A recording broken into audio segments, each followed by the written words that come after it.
বিষয়, এই সিরাজুল আলম খান অমুক সমুক এদের পরিবেশ একরকম, আবার খন্দকার মোস্তাক, তাজউদ্দিন, সৈয়দ নজরুল, কামাল হোসেন এদের পরিবেশ আরেক রকম, আবার রহমান সোবহান যারা বুদ্ধি টুদ্ধি দিতেন, সিভিল সার্ভেন্ট যারা, তাদের পরিবেশ আরেক রকম।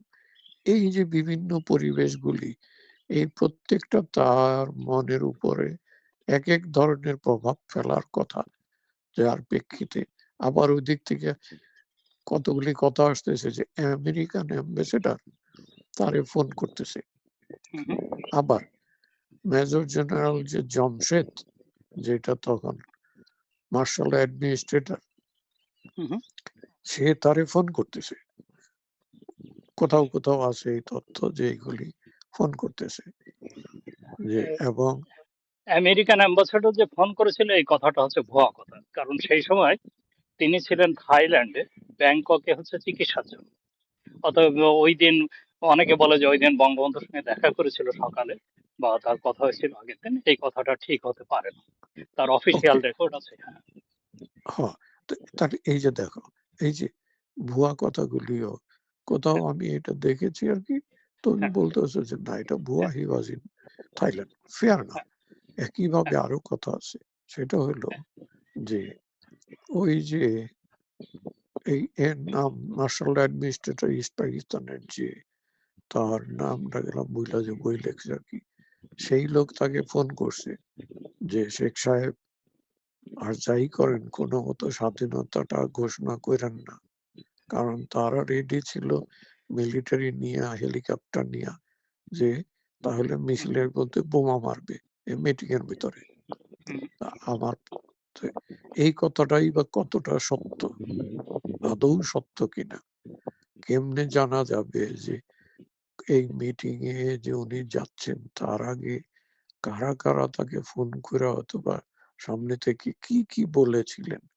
সত্য ধরনের কথা তো আছে, ইন্ডিয়ানরা কিছু বলেছিল কিনা, আমেরিকানরা অ্যাম্বাসেডর না হইলেও অন্য কারে দিয়ে কিছু বলাইছিল কিনা, অথবা অমুক সমুক ইত্যাদি ইত্যাদি, যার প্রেক্ষিতে 7 তারিখের ওই মিটিংটার আবহ এবং 7 তারিখের ওই মিটিং এর বক্তৃতার ভিতরে তুমি দেখো ওনার নিজের মুখে কিন্তু একই কথা একাধিকবার আছে। অর্থাৎ প্রথমে তুমি খেয়াল করে দেখবা, প্রথমে ওনার কথাগুলি আছে একটু সাদা মাটা টাইপের, এইটা। তারপরে হঠাৎ করে ওনার দেখা গেল যে ভেতরে একটা বিদ্যুৎ চমক খেলে গেল, এবং হঠাৎ করে উনি সমস্ত কথা খুবই ফোর্সফুলি, আবেগের সাথে, যুক্তির সাথে পরিষ্কার বলে গেলেন। আর আজব কথা বইলা যায় একবারে, এবারের সংগ্রাম আমাদের স্বাধীনতার সংগ্রাম, এবং এই যে স্বাধীনতা শব্দটার উচ্চারণ, সেই উচ্চারণটাও ভেরি ইন্টারেস্টিং উচ্চারণ, ঠিক আছে?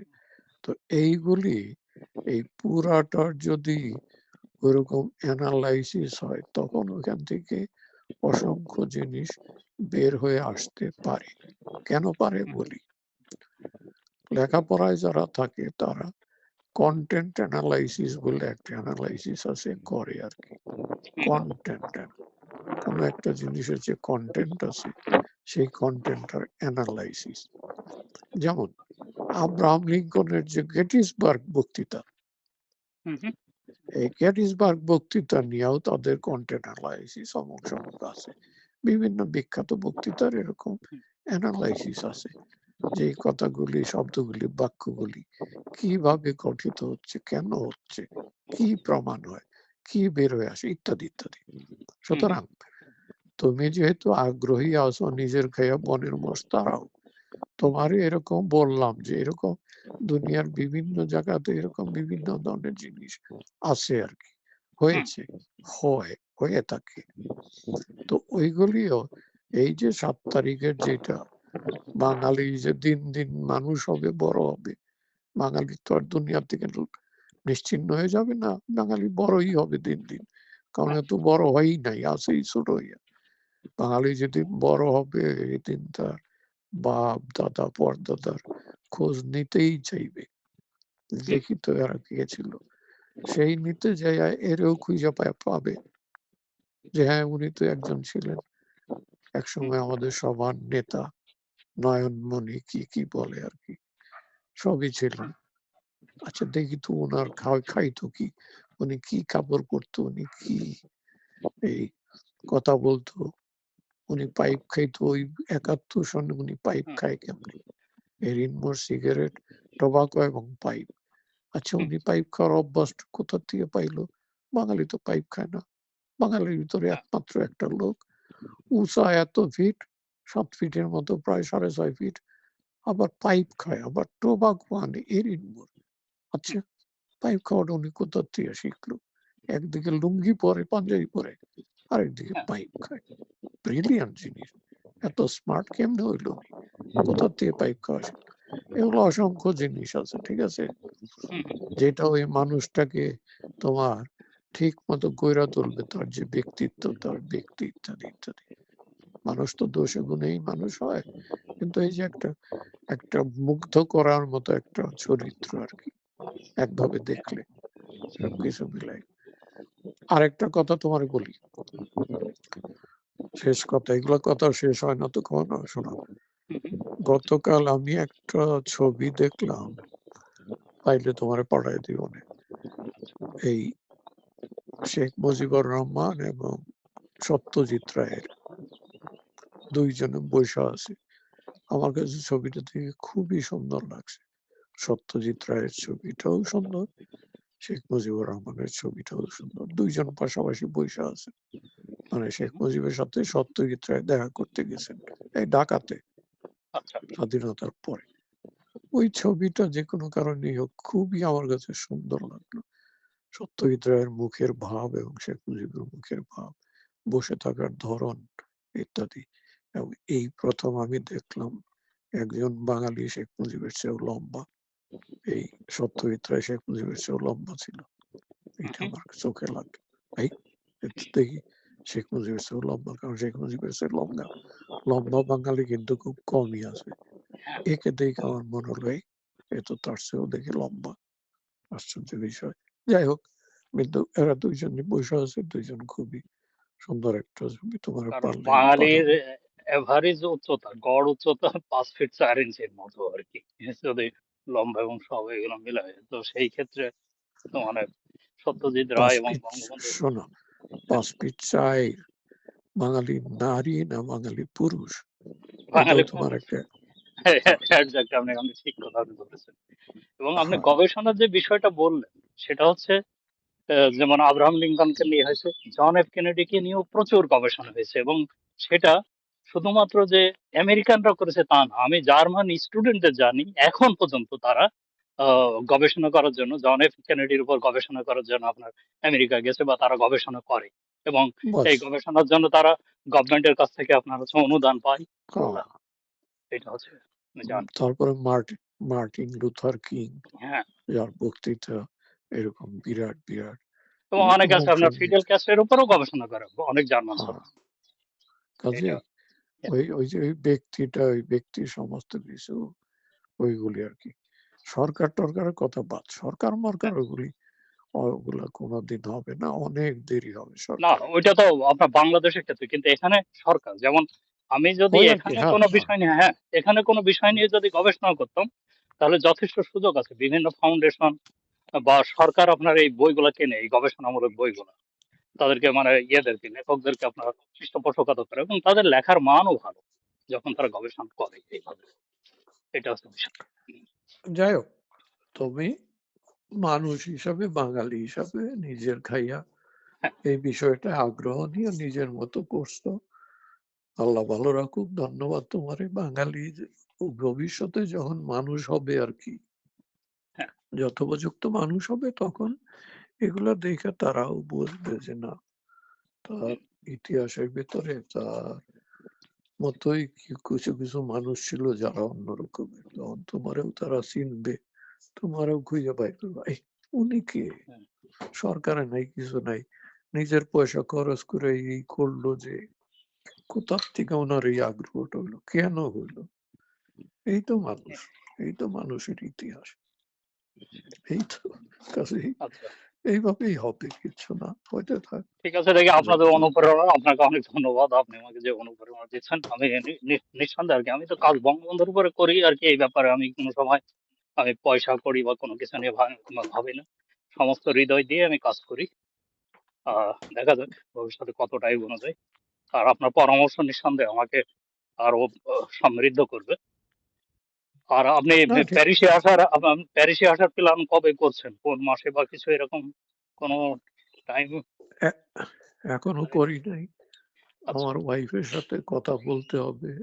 আজকে আচ্ছা। ওনার সাথে কথা বলবো, ওনার একটা আগ্রহ আর কি। তো হুম, হুম। আজকে বলবো, উনিও স্পষ্ট অত বলতে পারবে না কবে।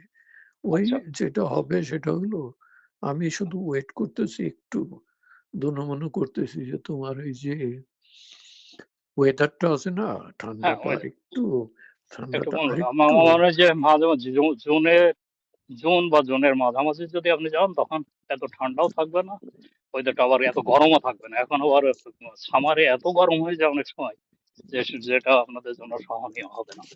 একদম বুঝতে ঠিক পেরেছেন? ধরতে পারছো, এই যে কথাটা যে বললা হ্যাঁ, আপনাদের হ্যাঁ, জন্য। হ্যাঁ, এখন বয়স হয়ে যাওয়ার কারণে হ্যাঁ, শারীরিক ক্ষমতা কিন্তু কমছে। হ্যাঁ, এখন ঠান্ডাও বেশি লাগে, গরমও বেশি লাগে। সেটাই। একটু হাঁটলেই ঠ্যাং-টুং ব্যথা করে, একটা অত্যাচার আরকি। হ্যাঁ। তো আর আপনার ওই জন্য প্রতি বছরে আপনার হচ্ছে মের 10-12 তারিখের দিকে, এই সপ্তাহটা সাধারণত এই সময়ে এক সপ্তাহ একটু ঠান্ডা থাকে। অতএব এটা হয়তো কমফোর্টেবল না। মের শেষ হ, দিকে হ, বা হ।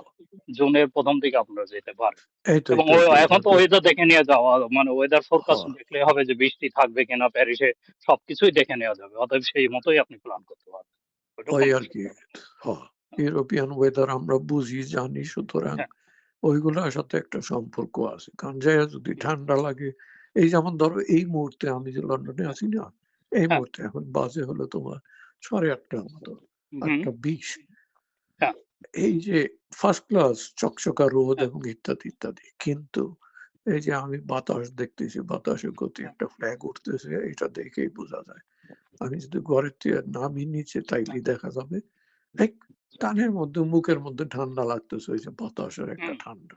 কি রে, এই মে মাস বাতাসটা এখানে খুব অসহনীয় আরকি, এবং কত যারা দেয়, অভ্যস্ত না, হ্যাঁ, এটা কত, এটা এটা ভারী অত্যাচার। এই যে মে মাসে এরকম বাতাস, অথচ আমি সেই ৯০ সনে ১৯87, ৮৮, ৮৯, ৯০, ৯১, এই হুম, ৪ বছর আমি লেখাপড়া করছি গ্লাসগোতে, আচ্ছা, স্কটল্যান্ডে, হুম, গ্লাসগোতে। তো সেইখানেই ঠান্ডা, কোনোদিন আমার কাছে এরকম কোনো আহামরি লাগে নাই। লাগছে হ্যাঁ, ঠান্ডা, কিন্তু এই যে মুখের মধ্যে, হ্যাঁ। কানের মধ্যে ঠান্ডা, এইটা আমার কোনোদিন ওইখানে অত বেশি লাগে এখন নাই। আবহাওয়া অনেক পরিবর্তন হয়ে গেছে। কারণ আমি যা দেখছি, এবং আপনি হচ্ছে যেটা বলছেন, আর বয়সের কারণেও এটা কিছুটা হতে পারে আরকি, এফেক্ট হতে পারে। এইসব কারণে হয়তো হচ্ছে। আর আমি এখন ঘামছি। আমি তো প্রতিদিন সকালে ৭ কিলোমিটার হাঁটি। আমি হাঁটতে বেরিয়েছি। আমি তখনই আপনার সঙ্গে কথা বলেছি। আপনি হয়তোবা লক্ষ্য করে থাকবেন, মাঝে, মাঝে একটু না, বাতাস ছেড়ে দিই। বুঝতেছি তো আমি, হ্যাঁ, হ্যাঁ, তোমার স্বরের উঠানামাতেই বুঝতেছি যে তুমি হ্যাঁ, হাঁটাহাঁটিতে আছো। হ্যাঁ। তো এটা আমি সবসময়ই করি, বা আমি চেষ্টা করি যে সবসময় যতটা সম্ভব সাইকেলে অফিসে যাওয়া। তো এখন আমার নতুন কাজের জন্য এটা সম্ভব হচ্ছে না, গাড়িতে যেতে হয়। কিন্তু আমি যদি আমার শহরে থেকে আরকি কাজ করি, তখন আপনার অফিসে সবসময় সাইকেলেই যাই। তো এতে সময়ও বাঁচে, আর শরীরের জন্য ভালো। তো ওইসব কারণে। ঠিক আছে, আপনার খেয়াল রাখবেন ভাই। আমি হ্যাঁ, ছাড়ছি তাহলে আজকে। হ্যাঁ, আপনি ভালো থাকেন। আর কোন রকম কোন কিছু দরকার হলে জাস্ট আপনি যদি আমাকে ফোনে নাও পান, জানবেন যে হয়তো ব্যস্ততার কারণে, কাজের কারণে আমি হচ্ছে যেতে পারি না। কিন্তু আমি আপনাকে মানে ফ্রি হয়ে আপনাকে কল করি, বা আপনি মেসেজ দিয়ে রাখলে আমি ওই অনুযায়ী আপনাকে যেটা তথ্য দেওয়া যায় না, দিয়ে দেব। হবে না। থ্যাংক ইউ ভেরি আচ্ছা, মাচ। তুমি ভালো থাইকো। আপনাকেও যোগাযোগ হবে ধন্যবাদ। ইনশাআল্লাহ। আচ্ছা, ঠিক আছে। ওকে। শুভ বিদায়। জি, জয় বাংলা। খোদা হাফেজ।